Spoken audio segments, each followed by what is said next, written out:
वट सावित्री व्रत कथा।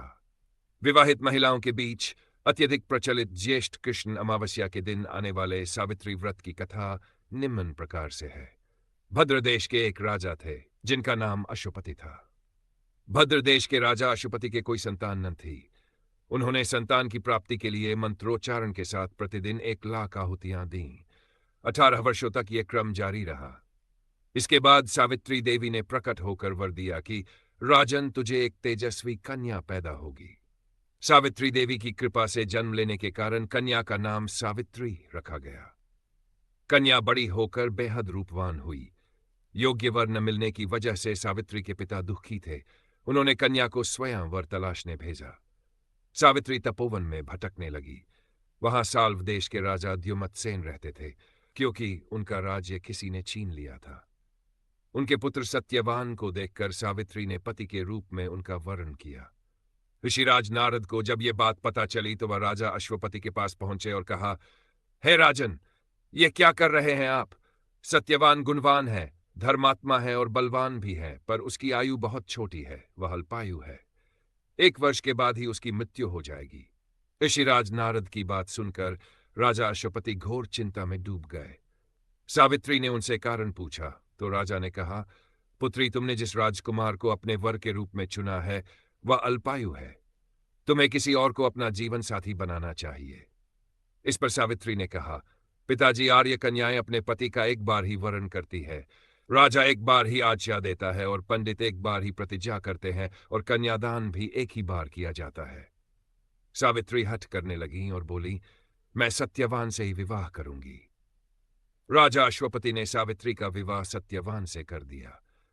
सावित्री अपने ससुराल पहुंचते ही सास ससुर की सेवा करने लगी। समय बीतता चला गया। नारद मुनि ने सावित्री को पहले ही सत्यवान की मृत्यु के दिन के बारे में बता दिया था। वह दिन जैसे जैसे करीब आने लगा, सावित्री अधीर होने लगी। उन्होंने 3 दिन पहले से ही उपवास शुरू कर दिया। नारद मुनि द्वारा कथित निश्चित तिथि पर पितरों का पूजन किया। हर दिन की तरह सत्यवान उस दिन भी लकड़ी काटने जंगल चले गए। साथ में सावित्री भी गई। जंगल में पहुंचकर सत्यवान लकड़ी काटने के लिए एक पेड़ पर चढ़ गए। तभी उसके सिर में तेज दर्द होने लगा। दर्द से व्याकुल सत्यवान पेड़ से नीचे उतर गए। सावित्री अपना भविष्य समझ गई। सत्यवान के सिर को गोद में रखकर सावित्री सत्यवान का सिर सहलाने लगी। तभी वहां यमराज आतिथि के साथ सत्यवान को ले जाने लगे। सावित्री भी उनके पीछे पीछे चल पड़ी। यमराज ने सावित्री को समझाने की कोशिश की विधि का विधान है, लेकिन सावित्री नहीं मानी। सावित्री की निष्ठा और पतिपरायणता को देखकर यमराज ने सावित्री से कहा, हे देवी, तुम धन्य हो, तुम मुझसे कोई भी वरदान मांगो। सावित्री ने कहा, मेरे सास ससुर वनवासी और अंधे हैं, उन्हें आप दिव्य ज्योति प्रदान करें। यमराज ने कहा, ऐसा ही होगा, जाओ, अब लौट जाओ। लेकिन सावित्री अपने पति सत्यवान के पीछे पीछे चलती रही। यमराज ने कहा, देवी, तुम वापस जाओ।